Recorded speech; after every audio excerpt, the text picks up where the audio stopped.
Hey guys, and welcome back to the channel. I'm Zmo, the dad in DPS, and as you may have gathered by the location, we are at my camp getting ready for another episode of The Good, the Bad, and the Script, a series where I review weapons that I've either randomly found or acquired through my Purveyor videos, much to my amusement.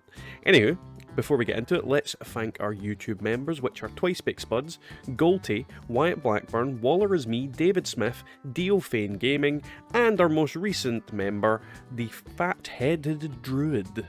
Now, a big thanks to Fat-Headed Druid. He obviously missed a couple of videos over the weekend because I'd already made them before I could get his name onto the list, and since I was working I didn't have time to edit and change it.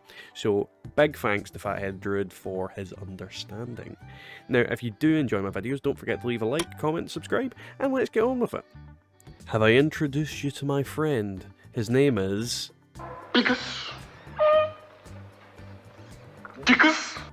So, today's gun is an anti-armour, 25% faster fire rate, 250 resistance while reloading, light machine gun.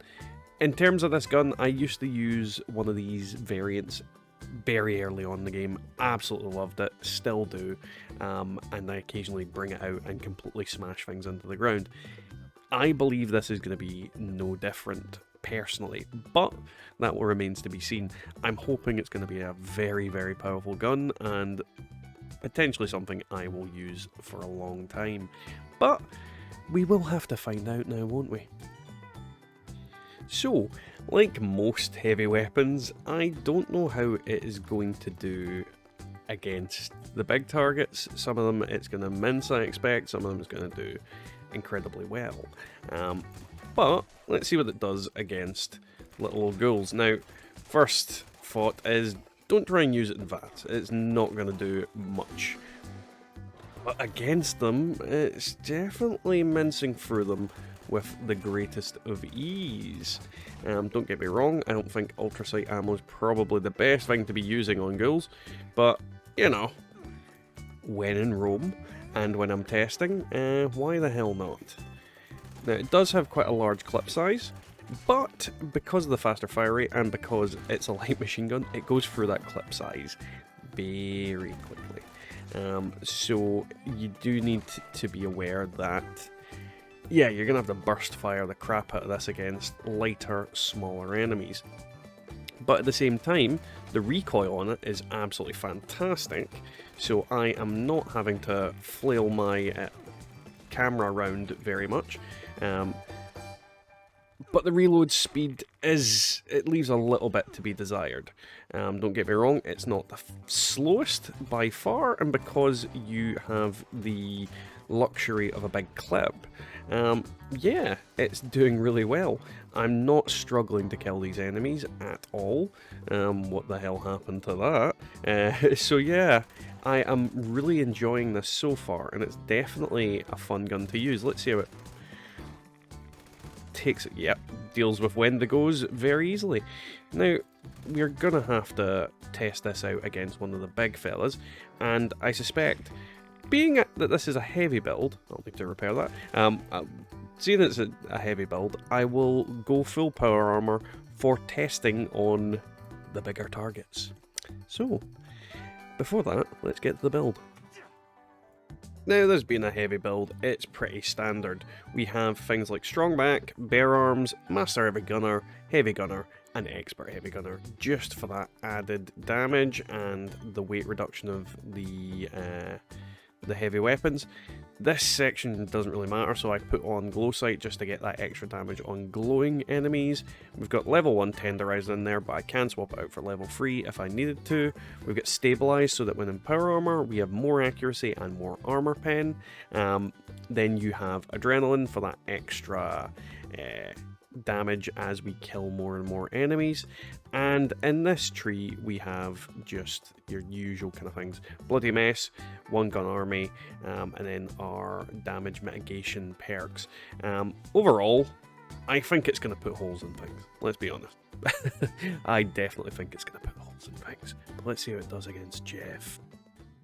Alright, let's see what this baby is going to do to the big old super mutant that lives in the swamp. Shrek should have been his name originally, now that I think about it, but it's Jeff, it'll always be Jeff. So, say goodbye, Jeff. Now, I would suggest burst firing this gun, and as you can see, I've used a whole clip on Jeff. I am not the best shot, so I probably could have got away with using less than that, but it took him out pretty damn quick. So yeah, it works very well on him. Now, as with any attempt I make on a Mirelurk Queen, I try and make it as easy as possible for me to not get my ass completely chewed. But she is a big ass target, so we're gonna keep our distance, stay on top of here. Luckily, I seem to be able to heal myself enough that she's not insta-killing me, and as you can see, this gun is dealing with her relatively easily, especially if I get any of the sweet spots. So yeah, definitely a chunky ass gun that's going to be able to take down even the hardiest of enemies.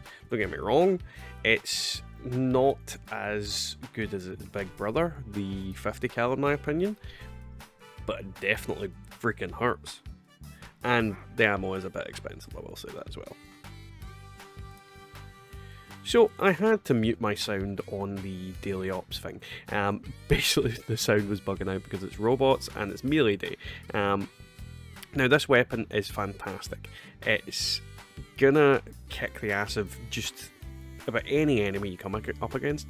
Unfortunately, in daily ops, you have the downside that your ammo is far more expensive than most. So if you, for example, are doing everything, you're spending 20 ammo per robot and getting maybe 4, 8, maximum 16 back. So you're not getting your full bang for your buck in a lot of cases. So in a team, a good team, and people are consistently killing enemies, you're probably going to make about even. But on your own, or if you're the highest damage, which in some cases you will be because this is a good weapon, you're not making your ammo back. So it's not as good in that sense for ammo, but at the same time it is going to put holes in your enemies, and that's what you want ultimately. You want to be able to kill enemies quickly, and this weapon will bring that to you. It's got amazing fire rate, it's got amazing damage, and I could not recommend it enough for use in daily ops if you want to get them done. I don't know why that guy didn't punch this. So we've got the big guy coming in.